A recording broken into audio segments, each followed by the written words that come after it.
ఓం సాయిరామ్. సమర్థ సద్గురు శ్రీ సాయినాథ్ మహారాజ్కి జై. సాయి భక్తులందరికీ కూడా నా నమస్కారం అండి. అందరూ ఎలా ఉన్నారు?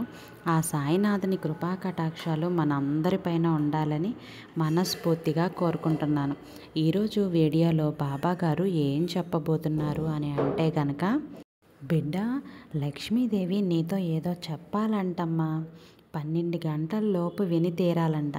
ఈ వస్తువు నోట్లో వేసుకొని వెళ్తే 1 గంటలో నీ పని పూర్తవుతుందంట. కానీ నువ్వు ఒక ఘోరమైన తప్పు చేస్తున్నావట. వీటన్నింటి గురించి కూడా లక్ష్మీ అమ్మవారు నిన్ను హెచ్చరించాలట, నీకు జాగ్రత్తలు చెప్పాలట. అలాగే నీకు ఏవి ఆటంకాలు అడ్డంకులు ఎదురవుతున్నాయో ప్రతి పనిలో కూడా అవన్నీ సక్రమంగా జరగడానికి, నువ్వు కోరిన పని కోరినట్టు జరగటానికి, నువ్వు మట్టిని ముట్టుకున్న బంగారంలా మారడానికి, వస్తువుని నోట్లో వేసుకొని వెళ్తే 1 గంటలో నువ్వు కోరింది కోరినట్టు జరిగిపోతుందట. అమ్మ తన మాట నా మాటగా నీతో చెప్పమంది బిడ్డ. అలాగే నువ్వు చేస్తున్న ఆ ఘోరమైన తప్పేంటో కూడా తెలుసుకొని సరిదిద్దుకోవాలట.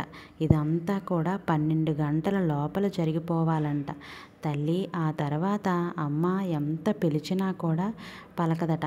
ఎందుకంటే ఇప్పుడు నీకు మంచి గడియలు ఉన్నాయి కాబట్టి, మంచి సమయం కాబట్టి, నీ జీవితంలో అలాంటి సమయంలో అమ్మ ఈ సందేశాన్ని నీకు అందివ్వాలని చూస్తోందట. ఈ సమయం మించిపోతే మళ్ళీ ఎంత పిలిచినా పలకదంట అంటూ బాబాగారు అయితే ఈరోజు మనల్ని ఒక హెచ్చరికతో కూడిన సందేశంతో వచ్చారండి. ఎందుకు బాబాగారు ఇలా అంటున్నారు? అసలు ఇందులో ఉన్న మర్మం ఏంటి? ఇందులో దాగి ఉన్న నిగూఢ అర్థం ఏంటి? తప్పక తెలుసుకొని తీరాలి. ఎందుకు అంటే బాబాగారు ఏం చెప్పినా కూడా మన భవిష్యత్తు కోసమే, మన బంగారు భవిష్యత్తు కోసమే. మనం తప్పులు చేస్తుంటేనో పొరపాట్లు చేస్తుంటేనో వాటి నుంచి మనల్ని బయట పడివేయటానికి, బెత్తం పుచ్చుకొని సరైన దారిలో నడిపించటానికి ఇలాంటి సందేశాలు, సూచనలు జారీ చేస్తూ ఉంటారు.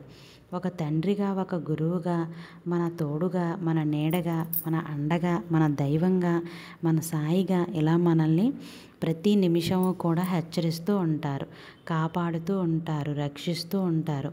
కాబట్టి బాబాగారు మన కోసం ఎంతలా ఉరుకుల పరుగుల మీద వచ్చి సందేశాలను తీసుకొని మనకు అప్పగించేటప్పుడు మనం బాబాగారి మాటలు 1-2 నిమిషాలు విని తీరాలి కదా. లేకపోతే బాబాగారికి మనం ఏం గౌరవం ఇస్తున్నట్టు కదా. నిజంగా బాబాగారి భక్తుల్ని ఎవరో అనుకుంటారో ప్రతి ఒక్కరూ కూడాను బాబాగారి కోసం చివరి దాకా చూసే ప్రయత్నం చేయండి. వీడియో ఎక్కడా స్కిప్ చేయకుండా, మిస్ చేయకుండా చూడండి. అప్పుడే బాబాగారు ఏం చెప్తున్నారో అర్థమవుతుంది. అలాగే ఆ వస్తువు ఏంటి, ఏ పని మీద బయటికి వెళ్ళేటప్పుడు నోట్లో వేసుకోవాల్సిన వస్తువు ఏంటి, గంటలో పని జరిగిపోతుందంట. మరి ఎంతటి పనైనా సరే అద్భుతమైన వస్తువై ఉండాలి. అలాగే ఘోరమైన తప్పు చేస్తున్నావట అని అంటున్నారు కదా. మరి ఇవన్నీ తెలుసుకోవాలంటే ఖచ్చితంగా చివరిదాకా వినే ప్రయత్నం అయితే చేయాల్సిందే. ఇక బాబా గారి కోసం ప్రతి ఒక్కరూ కూడా 1 లైక్ అయితే చేయండి. ఈ 1 లైక్ మీరు చేయటం వల్ల ఎందరో సాయి భక్తులకి ఈ వీడియో అనేది చేరుతుంది. ప్రతి ఒక్కరూ కూడాను ఈ వీడియోని చివరి వరకు చూసి ఓం సాయిరామ్ అని కామెంట్ చేయండి. ఈరోజు నీ కోసం ఒక సందేశాన్ని తీసుకొచ్చింది బిడ్డ. నిజంగా ఎన్ని జన్మల అదృష్టం ఉంటే నువ్వు వినగలుగుతావు తల్లి. ఇది నీ కంట పడుతుంది, నీ చెవిన పడుతుంది. అసలు ప్రపంచంలో ఎంతమంది ఉండగా కూడా ఇది నీ కంట పడింది, నీ చెవున పడుతోంది అంటే ఎన్నో జన్మల అదృష్టం ఉంటేనే, నీకు అమ్మ అనుగ్రహం నీ మీద ఉంటేనే ఇది నువ్వు వినగలుగుతావు, చూడగలుగుతావు. లేకపోతే చూడను కూడా చూడలేవు. ఇప్పుడు ఇది ఖచ్చితంగా నీ కంటపడింది అంటే అమ్మ ఇది నీ కోసమే పంపించిన సందేశం అని నువ్వు అర్థం చేసుకోవాలి. ఎందుకంటే ఎప్పుడు కూడా అడుగుతూ ఉంటావు కదా, బిడ్డ బాధపడుతూ ఉంటావు కదా, బాబా ఏ పని చేయాలన్నా కలిసి రావటం లేదు. బంగారం ముట్టుకున్నా కూడా మట్టిలాగే మారిపోతుంది. ఏది పట్టుకున్నా మాడి మసైపోతుంది. ఇంకేంటి, ఈ పని పూర్తయిపోయింది, ఇక ఇది నాకే అవుతుంది, ఇంకా జరిగిపోయినవి చాలా ఉన్నాయి అని ప్రశాంతంగా హాయిగా ఊపిరి పీల్చుకునే లోపే అది నాది కాదు అని తెలుస్తుంది. ఎలా ఉంటుంటుంది అంటే, ఆకలి మీద ఉన్న నాకు అన్నం ముందుకు వస్తుంది, ముద్ద చేతికి వస్తుంది. ఆ ముద్ద చేతిలో ముద్ద నోటి వరకు, నోటి దాకా వెళ్ళేటప్పుడు చేజారి నేలపాలు అయిపోతుంది. అలా ఉంది నా పరిస్థితి. లేదా మంచి ఆకలి మీద ఉన్నాను, వేడి వేడిగా వండుకొని తిందాము అనుకున్నాను. సరే చేతులు కడుక్కుందామని పక్కకు వెళ్ళాను. ఆలోపు నా కోసమని నేను పెట్టుకున్న ఆ అన్నాన్ని కుక్క పాలైపోయింది. కుక్క తినేసి వెళ్ళిపోయింది. అప్పుడు నా బాధ ఎలా ఉంటుంది అంటే, బాబా ఈ బ్రతుకు ఎందుకో, ఎంత కష్టపడేది ఎందుకో అని అనిపిస్తుంది. ఇది అన్నం విషయమే కాదు, పని విషయం కూడా. బాబా ఇది నాకు అయిపోయింది, ఇది నాదే అని నేను ఊపిరి పీల్చుకునే లోపు నాది కాకుండా పోతుంది. చేజారిపోతుంది, నేల జారిపోతుంది. అసలు ఈ బతుకేంటో, భవిష్యత్తు ఏంటో అసలు అర్థం కావటం లేదు. బాబా నా వంతు కంటే ఇంకా రెట్టింతల కష్టం పడుతూనే ఉన్నాను, బాధలు పడుతూనే ఉన్నాను. అయినా కూడా ఎందుకు నాకు మాత్రమే ఇలా జరుగుతోంది? నా చుట్టూ ఉన్నవాళ్ళు, నా తోటి వాళ్ళు అయిన వాళ్ళు అందరూ ఎంతో బాగున్నారు కదా, అనుకున్న పనులన్నీ అనుకున్న సమయానికే జరిపించేస్తున్నారు, ఎంత చక్కగా ఉంటున్నారో అని. మరి నాకెందుకు ఇలా అవుతోంది? దౌర్భాగ్యం ఏదనుకున్నా కలిసి రావటం లేదు, ఏది అనుకున్నా సరే ముందుకు వెళ్ళటం లేదు. నేను మొదలుపెట్టిన పని ఒక్క అంగుళం కూడా ముందుకు కదలదు, ఒక్క రవ్వ కూడా కదలదు. ఎక్కడ వేసిన గొంగలి అక్కడే అన్నట్టు, ఎవరో తాళ్ళు వేసి సంకెళ్ళు వేసి బంధించేసినట్టు ప్రతి ఒక్క పని కూడా, ప్రతి ఒక్క కార్యం, నా జీవితమే బందీ అయిపోయింది. బాబా ఎవరో గుప్పిట్లో వేసి గట్టిగా బంధించేసినట్టు ఉంది. నా పరిస్థితి ఉక్కిరి బిక్కిరి అయిపోతుంది. నా వల్ల కావటం లేదు తండ్రి. ఎప్పుడు నాకు విముక్తి? ఈ పరిస్థితులన్నింటి నుండి ఎప్పుడు విముక్తి? నాకు డబ్బు పరంగా ఎప్పుడు విముక్తి? నాకు కూడా ఆశ ఉంటుంది కదా, నా జీవితంలో నేను ఏదో చేయాలి, ఏదో సాధించాలి, ఏదో సంపాదించాలి. నేను కూడా డబ్బున్న వారి జాబితాలో చేరాలి. వాళ్ళు కూడా వాళ్ళలాగా మంచి కార్లు, బంగళాలు పెట్టుకొని ఎంతో గొప్పగా బతకాలి. నా బిడ్డల్ని ఎంతో గొప్పగా ఉంచాలి, చదివించాలి. వాళ్ళు కోరినట్టు వారు ఏ విధంగా కొనిపెట్టాలి అని అడిగితే అది కొనిపెట్టేలాగా ఇలా ఉంటాయి కదా బాబా. కానీ ఎంతో ప్రయత్నిస్తున్నాను. నా ప్రయత్నానికి రవ్వంత అదృష్టం కూడా తోడైతేనే కదా నా పని జరిగేది. అదృష్టమే లేదు బాబా. ఆ అదృష్టం కూడా నన్ను చూసి ఆమడ దూరం పరిగెడుతోంది. వీడి దగ్గరికి నేను ఎలా వెళ్ళను? నేను వెళ్ళినా ఉండగలనా? అసలు ఈ కష్టాలను చూస్తే నాకే భయమేస్తుంది అంటూ ఆ అదృష్టం కూడా పరుగున అల్లంత దూరం పరిగెట్టేస్తూ ఉంటుంది. ఇక నా జీవితం ఎప్పుడు తండ్రి బాగుపడేది? మరి ఎప్పుడు నేను బాగుపడతాను? ఈ దరిద్ర దేవత అంటావా? ఆమె పెద్ద పీట వేసుకుని నా ఇంట్లో తిష్ట వేసుకొని కూర్చుందా ఏంటి? మహారాణిలా వెళ్ళమంటే వెళ్ళనా అంటుంది. కావాలి అనుకున్న అదృష్ట దేవత ఏమో పరుగులు పెట్టి పారిపోతుంది. వద్దమ్మా, నువ్వు వెళ్ళమ్మా అన్న ఈ దరిద్ర దేవత ఏమో నిన్ను వదలట్లేదు. నేను నీ దగ్గరే ఉంటాను అని పట్టుకొని వేలాడుతోంది. బాబా అసలు ఏంటో ఈ జీవితం తెలియటం లేదు. ఇక పక్క చూస్తే ఇంట్లో పరిస్థితులు అసలు బాగాలేవు. చిన్న చిన్న సమస్యలు, గొడవలు, మాట మాట పట్టింపులు, ఒకరికొకరు ఒకరంటే ఒకరు అభిమానం లేదు, ప్రేమ లేదు, గౌరవం లేదు. ఏది మాట్లాడినా అరుపులే, ఏది మాట్లాడినా కేకలే, ఏది మాట్లాడినా చిరాకులే. భర్తను చూస్తే భార్యకి, భార్యని చూస్తే భర్తకి పడటం లేదు, భార్యను చూస్తే భర్తకు పడటం లేదు. ఒకరినొకరు అర్థం చేసుకోలేరు. నువ్వెంత అంటే నువ్వెంత, ఇలా సాగుతోంది. ఇల్లు ఇంకొక పక్క చూస్తే ఏ పిల్లలు చెప్పిన మాట అస్సలు వినటం లేదు. బాబా అంతా మార్చండి తండ్రి.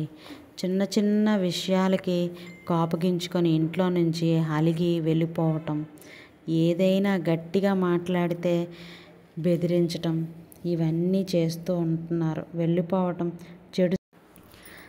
చెడు సహవాసాలకి పడిపోయి పాడైపోతున్నారు, చెడు అలవాట్లకి బానిసలు అయిపోతున్నారు.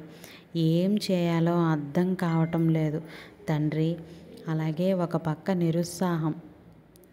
ఈ పరిస్థితులన్నీ చూసి, ఈ చిందరవందర గందరగోళంగా ఉన్న జీవితాన్ని చూసి నిరుత్సాహం ఎందుకు, ఈ జీవితం నేను ఇంకా ఎందుకు బతుకుతున్నానో, నాకు అవసరమా, దేనికోసం బతకాలి, ఎందుకోసం బతకాలి, ఎంత కష్టపడినా ఆ కష్టానికి తగిన ఆవగింజంతైన అదృష్టమైన తోడైతే కదా నేను జీవితంలో ముందుకు కదలగలుగుతాను, ఎదగగలుగుతాను. అవి లేనప్పుడు, ఆ రవ్వంత అదృష్టం లేనప్పుడు, ఆ ఆవగింజంత అదృష్టం కూడా కలిసి రానప్పుడు నేను ఏం చేయాలి? ఆఖరికి నేను పూజిస్తున్న నువ్వు కూడా, నా సాయివి కూడా చిరునవ్వు చిందిస్తూ అలా చూస్తూ మౌనంగా ఉండిపోయావే. కానీ నా బిడ్డ బాధలు పడుతున్నారు, నా బిడ్డ కష్టాలు పడుతున్నారు. వారిని ఈ కష్టం నుంచి, బాధ నుంచి బయటపడివేయాలని అనుకున్నావా? వదిలేసావుగా. నువ్వు కూడా మరి ఇంట్లో వాళ్ళు అర్థం చేసుకోక, పిల్లలు అర్థం చేసుకోక, బయట పరిస్థితుల్ని కూడా అర్థం చేసుకోలేక ఇలా సతమతం అయిపోతూ ఉన్నాను. ఎటు చూసిన అప్పులు, ఎటు చూసిన మానసిక సమస్యలు, ఈ తిప్పలు అన్నీ పడుతూ ఉంటే నువ్వు కూడా పట్టించుకోకపోతే ఇక జీవితం ఎవరి కోసం బాబా? అసలు ఎలా ఉందో తెలుసా నా జీవితం? నా పరిస్థితి బ్రతకాలని లేదు బాబా. ఎందుకంటే ఏ ప్రయత్నం చేసినా, ఒక 4 ప్రయత్నాలు చేస్తే అందులో ఒక్కటైనా కూడా ముందుకు కదిలితే కదా, ఒక్క దాంట్లోనైనా నేను విజయం సాధించగలిగితే కదా నాకు కూడా బతుకు మీద ఆశ ఉంటుంది. నిజం చెప్పాలి అంటే ఎటు దిక్కు తోచని ఒక ఎడారిలో నిలబడినట్టు ఉంది బాబా. చుట్టూ ఎవ్వరూ లేరు, అంతా ఎడారి, అంతా ఇసుకే. గట్టిగా ఎలుగెత్తి గొంతెత్తి పిలిచినా కూడా సహాయానికి వచ్చేవారు కూడా లేరు, పలకరించేవారు కూడా లేరు. అరిచి అరిచి అరిచి నా గొంతు తడారిపోయి ఊపిరి ఆగిపోతుందేమో కానీ ఎవ్వరూ రావట్లేదు. అలా ఉంది, దిక్కుతోచని అయోమయంలో ఉన్నాను. నువ్వున్నావు, పైనుంచి చూసి చిరునవ్వులు చిందిస్తూ ఉండిపోయావు తండ్రి. ఎందుకు నా మీద ఇంకా కనికారం కలగలేదా బాబా? జాలి కలగలేదా? ఏ జన్మలో ఏ పాపం చేశాను? ఇంకా ఎన్నాళ్ళు అనుభవించాలి ఈ పరిస్థితిని, ఈ కర్మని, పాప ఫలితాలని ఇంకా ఎన్నేళ్ళు అనుభవించాలి? ఆలోపు ఉంటానా? నేను తట్టుకోగలనా? మనిషిని కదా, బాధలు ఎక్కువైతే భరించలేను కదా తండ్రి. బాబా ఎంతని తట్టుకోగలను? నాది కూడా ప్రాణమే కదా, భరించలేకపోతున్నాను తండ్రి. ఈ బాధల నుంచి విముక్తి కలిగించు. నీకు జాలి కలగలేదా? కరుణ కలగలేదా? దయ కలగలేదా? నా మీద ఎందుకు ఎంత నిర్ణయంగా ఉన్నావు? నన్ను ఎందుకు ఎంత నిర్లక్ష్యంగా వదిలేసావు? నన్ను ఏ పాపం చేశాను బాబా? నేను చేస్తున్న పూజలలో ఏమైనా లోపం ఉందా? నేను పిలిచే పిలుపులో ఏదైనా దోషం ఉందా తండ్రి? నేను తలిచే తలుపు నీకు నచ్చలేదా? ఎందుకు తండ్రి ఇలా వదిలేసావు? నా వల్ల కావటం లేదు బాబా. ఏదైనా దారి చూపించయ్యా, నా జీవితాన్ని బాగు చేసుకుంటాను బాబా. నా అన్న వాళ్ళందరినీ దగ్గర చేసుకుంటాను బాబా. అప్పుడైనా అందరూ నన్ను అర్థం చేసుకుంటారేమో. పరిస్థితులు నాకు చాలా వ్యతిరేకంగా ఉన్నాయి బాబా. అటు ఎంతో దీనంగా, బాధతో, కన్నీళ్లతో మోకాళ్ళ మీద కూర్చొని కళ్ళ నీళ్లు నింపుకొని అడిగావు కదా బిడ్డ, నీ సాయి మనసు చివుక్కుమంది తల్లి. ఆ క్షణం నీ సాయి మనసు, నా బిడ్డ ఎన్ని కష్టాలు పడుతోందో అన్నీ చూస్తున్నాను తల్లి. ఎందుకు ఉరుకుతున్నాను అంటే ప్రతి మనిషి కూడా వారు గతంలో చేసిన తప్పొప్పుల తాలూకానో లేదా ముందు గత జన్మ తాలూకా అవి కొన్ని పాపకర్మలు అన్నవి ఉంటాయి బిడ్డ. అవి తప్పక తీర్చుకోవాలి.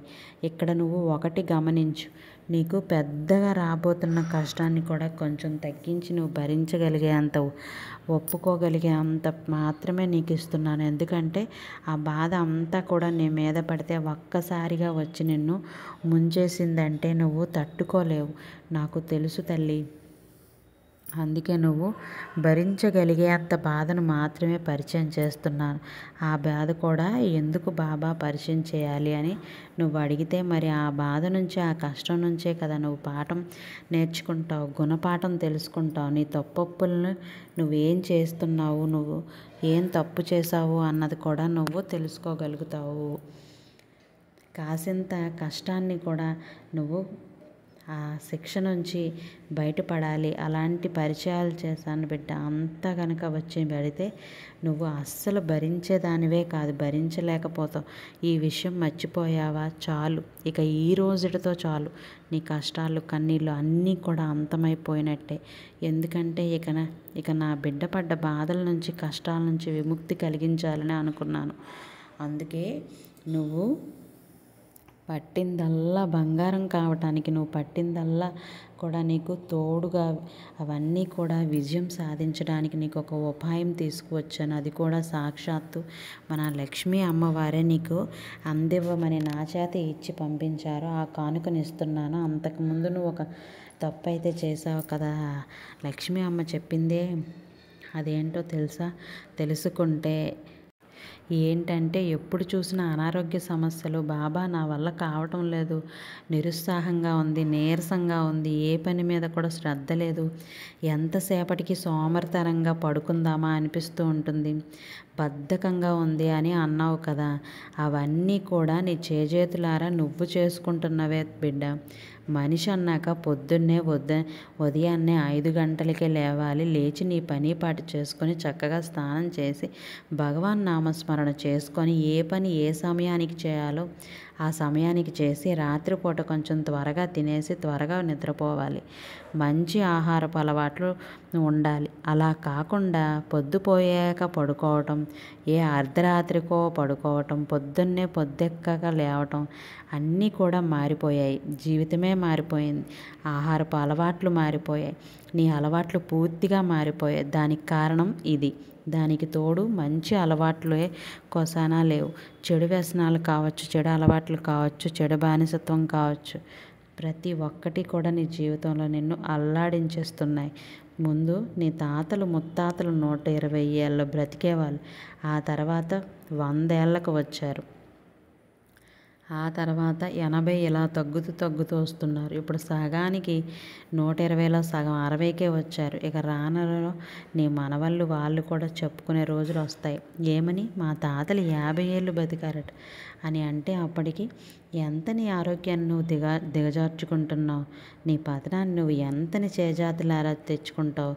ఈరోజు నీ అలవాట్లు సరిగ్గా ఉంటేనే కదా నీ బిడ్డలకు నువ్వు అలవాటు చేస్తావు. నీ బిడ్డలకు వాళ్ళు అలవాటు చేసుకుంటారు. అంటే నువ్వు నీ వంశపారంపర్యం వరకు కనుక ఈ అలవాట్లని ఇవ్వాలి కదా.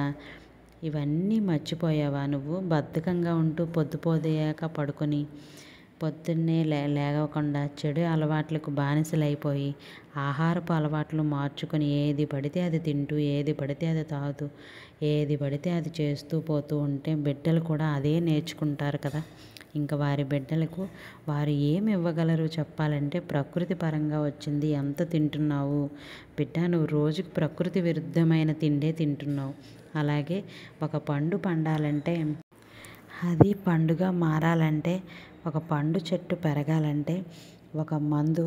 ఆ మందులన్నీ తిని ఆ తర్వాత బ్రతికినంత కాలం మందులు తింటూనే ఉన్నావు. ఎందుకంటే నీ ఆహారంలో నువ్వు తినే మందులు ఏవైతే ఉన్నాయో వాటిని హరించి చేయడానికి జీవితాంతం కూడా మందులు వాడుతూనే ఉండాలి.